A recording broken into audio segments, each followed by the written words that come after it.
Okay. तर बघा, नवीन मुद्दा सुरू करतो आपण. चेंजेस इन वेदर, हवामानातील बदल. ठीक आहे. Climate does not change continuously. हवामान जे आहे ते सतत बदलत नाही.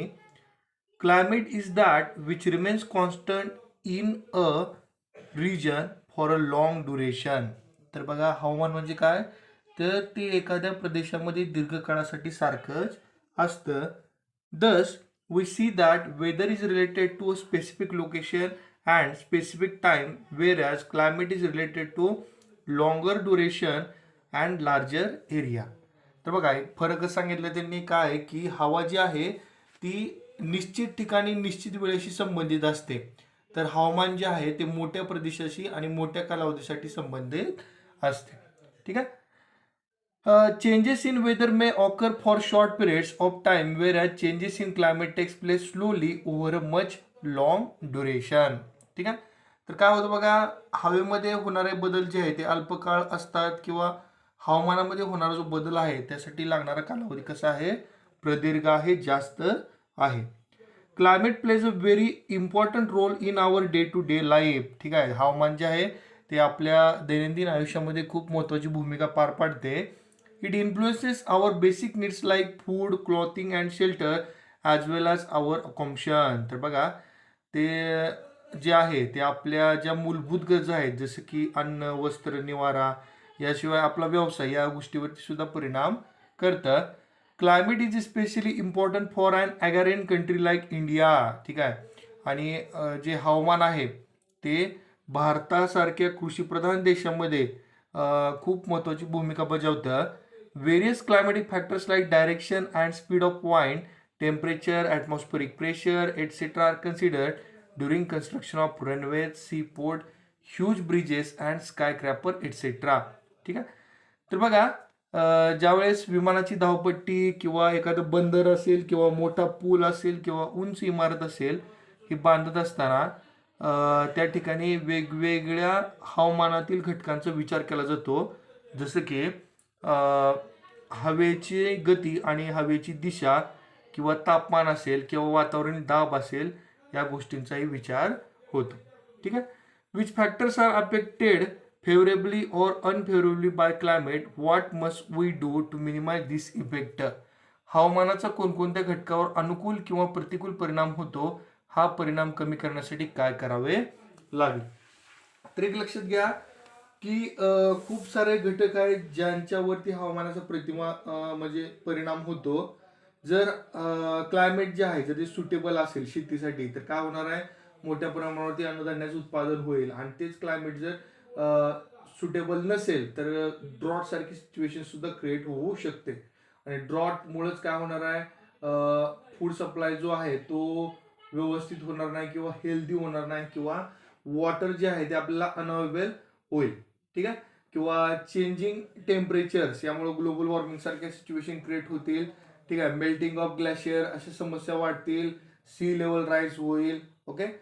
तर आता हे कंट्रोल कसं करायचं बघा, सगळ्यात महत्त्वाची गोष्ट काय, तर कार्बन इमिशन जे आहे ते आपल्याला कंट्रोल करावं लागेल. त्यासाठी आपल्याला जास्तीत जास्त प्रमाणात झाडं लावावं लागतील. फॉरेस्ट्रेशन प्रोग्राम कॅरी करावे लागतील. ठीक आहे.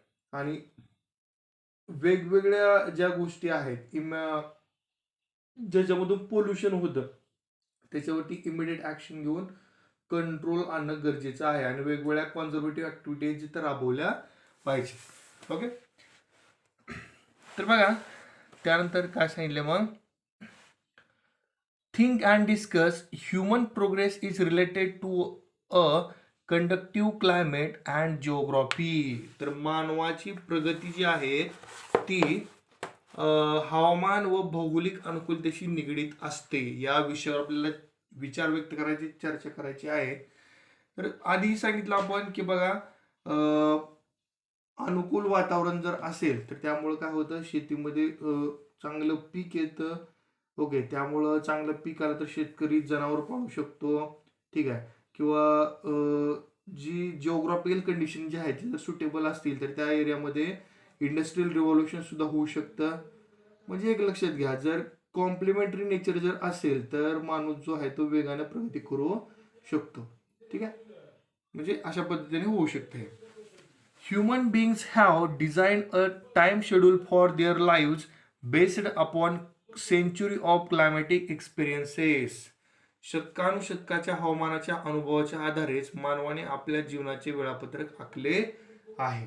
ठीक आहे, तर आपल्याला सगळ्यांना माहिती आहे की बघा, निसर्गामध्ये होणारे जे काही रेग्युलर इव्हेंट आहेत, ठीक आहे, त्या सगळ्यांबद्दल मानवाने त्याचे नोंदी ठेवल्या कित्येक वर्ष. ठीक आहे, आणि या आधारावरतीच त्याने आपली जीवनशैली सुद्धा तयार केली. जसं की बघा, शेती करणं असेल किंवा उत्सव साजरी करणं असेल, ठीक आहे, या प्रत्येक गोष्टीमध्ये तो क्लायमॅटिक कंडिशनचा विचार करतो. जसं की बघा, मान्सूनमध्ये बी पेरणी असेल, ठीक आहे, किंवा त्याचं हार्वेस्टिंग जे आहे ते विंटर सीझनमध्ये करणं असेल, बरोबर आहे. म्हणजे एंटायर टाइम टेबल जे आहे फार्मिंगचं ते कशावरती डिपेंड आहे, क्लायमॅटिक पॅटर्नवरती. किंवा आधी आपण म्हणलं की वेगवेगळे जे सण आहेत ते सुद्धा according to nature, according to climatic situation experiences त्यांनी ते ठरवलेलं आहे. Okay. Scientist find it necessary to study climate in view of its effect on agriculture production. हवामानाचा शेतीच्या उत्पादनावर होणारा परिणाम लक्षात घेता हवामानाचा अभ्यास करणे शास्त्रज्ञांना आवश्यक का वाटते. ठीक आहे, तर बघा, एक गोष्ट लक्षात घे की आपल्या सगळ्यांना माहिती आहे की ग्लोबल वॉर्मिंगमुळे क्लायमॅटिक पॅटर्न जो आहे तो अगदी वेगानं बदलतो आहे. ठीक आहे, त्यामुळंच मान्सूनवरती सुद्धा या गोष्टीचा परिणाम होतो. ठीक आहे, किंवा ड्रॉट लाईक सिच्युएशन होते, त्यामुळं मग पुरेसा पाऊस पडत नाही आणि ह्या सगळ्या अनियमिततेमुळं पिकांचं उत्पादन जे आहे ते कमी होतं. बरोबर आहे. त्यामुळंच आता जे कृषी शास्त्रज्ञ आहेत ते अशा पद्धतीचं पिकांची निर्मिती करत आहेत, अशा प्रकारचं संशोधन करत आहेत की या क्लायमॅटिक चेंजेसला रेजिस्ट करणाऱ्या क्रॉप ते निर्माण करायचा प्रयत्न करत आहेत. ठीक आहे, तर या गोष्टीचा विचार करता जो हा क्लायमॅटिक पॅटर्नमध्ये जो चेंज आहे तो सुद्धा विचारात घ्यावा लागेल. ओके. अ स्पेशल डे दिनविशेष दिला बघा, 23 March is observed as world meteorological day. 23 मार्च हा दिवस जो आहे तो जागतिक हवामानशास्त्र दिन म्हणून साजरा केला जातो. Collect information about metrology and prepare charts to create awareness about it. बघा, याविषयी माहिती मिळवायची आहे आणि त्याच्या आधारे एक तक्ता तयार करून जनजागृती करायची आहे. Okay. Next point, importance of weather in the living world. ठीक आहे, हवामानाचा सजीव सृष्टीमधील महत्व. काय सांगितले सुरुवातीला, daily weather as also long term climatic condition influence human lifestyle directly or indirectly. ठीक आहे, तर बघा, दैनंदिन किंवा दीर्घकालीन हवा किंवा हवामान जे आहे ती मानवी जीवन पद्धतीवर प्रत्यक्ष किंवा अप्रत्यक्षपणे प्रभाव पाडते, त्याचा परिणाम आपल्याला दिसून येतो. Land, water bodies, plant and animals collectively form the natural environment on earth. These environment is responsible for the development of organism. ठीक आहे, तर बघा, जमीन असेल किंवा जलाशय असतील, वनस्पती व प्राणी जे आहेत हे सगळे एकत्र मिळून पृथ्वीचं नैसर्गिक पर्यावरण निर्माण झालेलं आहे आणि हेच पर्यावरण सजीवाच्या विकासास कारणीभूत ठरते.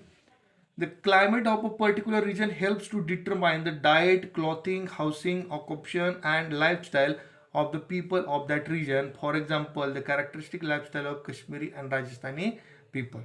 ठीक आहे, तर बघा, प्रत्येक ठिकाणी असणारं हवामान त्या ठिकाणी राहणाऱ्या लोकांचं जीवनशैली ठरवतं किंवा ते कोणता पेहराव घालतील, त्यांचा आहार कसा असेल, त्यांची घरं कशी असतील, त्यांचा व्यवसाय काय असेल, त्यांचं जीवनमान पद्धत कशी असेल हे ठरवते. तर तिथे उदाहरण दिलं बघा, काश्मीरी लोकांचं आणि राजस्थानी लोकांचं. ठीक आहे, तर एकमेकांच्या विरुद्ध असलेले प्रदेश आहेत. काश्मीरमध्ये खूप थंडी असते, तर राजस्थानमध्ये खूप ऊन पाहायला मिळतं. Okay. Salinity of marine water, formation of oceanic current, water cycle etcetera are all related to various weather and climatic factor. Salinity क्षारता कशाची, सागर जलाची किंवा सागर प्रवाहांची निर्मिती, जे ओशनिक करंट म्हणतो आपण, किंवा वॉटर सायकल म्हणजे जलचक्र निर्मिती. या सर्व बाबी ज्या आहेत त्या कशाशी निगडीत आहेत, तर वेदर आणि क्लायमॅटिक फॅक्टर म्हणजे या घटकांशी संबंधित आहेत. Various climatic factors bring about the weathering of rocks in the earth crust. ठीक आहे, तर बघा, काय म्हणून आपण ह्याला, तर वेदरिंग ऑफ रॉक. वेदरिंग म्हणजेच विदरण, खडकांचं विदरण करण्याचं काम हे वेगवेगळे हवामानातील घटक करत असतात. ठीक आहे, म्हणजे जसं की ताप, उष्णतेमुळे खडक तापतो किंवा पाण्यामुळे त्याचं जे वेदरिंग आहे ते होतं, किंवा तेच पाणी फ्रीज झाल्यानंतर त्यापासून आईस निर्माण होतं आणि रॉक जो आहे तो एक्सपांड होतो. कॉन्ट्रॅक्ट, एक्सपांड, रिलॅक्स झाल्यानंतर तो ब्रेक होतो. ठीक आहे. Climate plays a very important role in the formation and enrichment of soil. ठीक आहे, तर बघा हवामान जे आहे ते मातीच्या निर्मितीत आणि त्याच्या विकासात महत्वाची भूमिका बजावतं. Microbes in the soil play an important role in the formation of organic material. This process depend upon various climatic factor.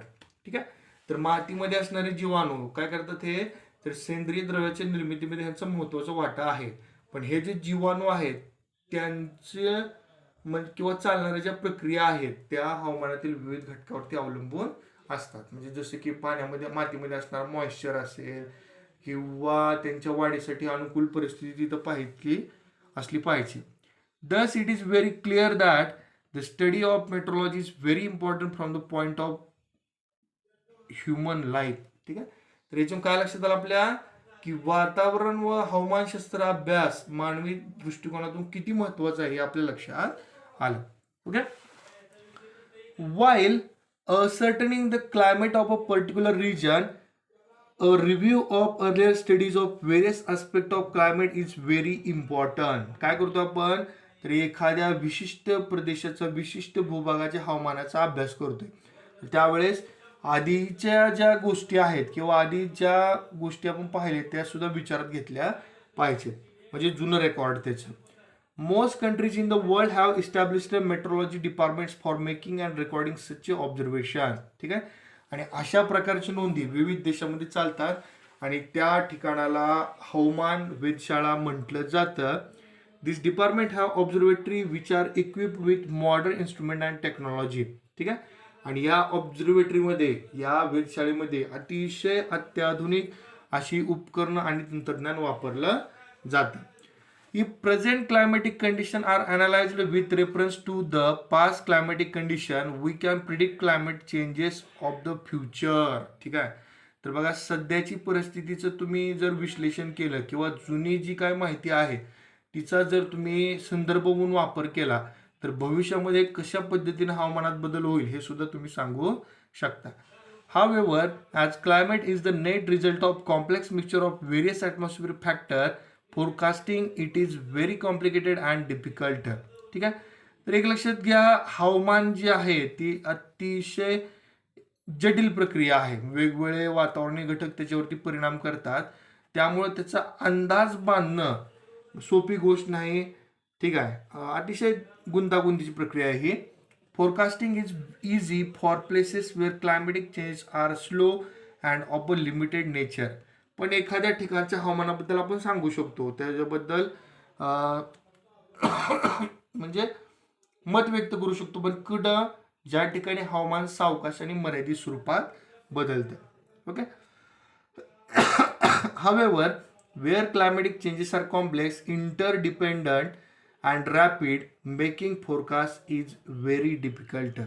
पण काही ठिकाणी जिथं वातावरणात खूप म्हणजे वेगाने बदल होतात, ठीक आहे, आणि जे परस्परावलंबी किंवा गुंतागुंतीचे असतील अशा ठिकाणी तुम्ही बदलत्या वातावरणाचा अंदाज करणं कठीण असतं.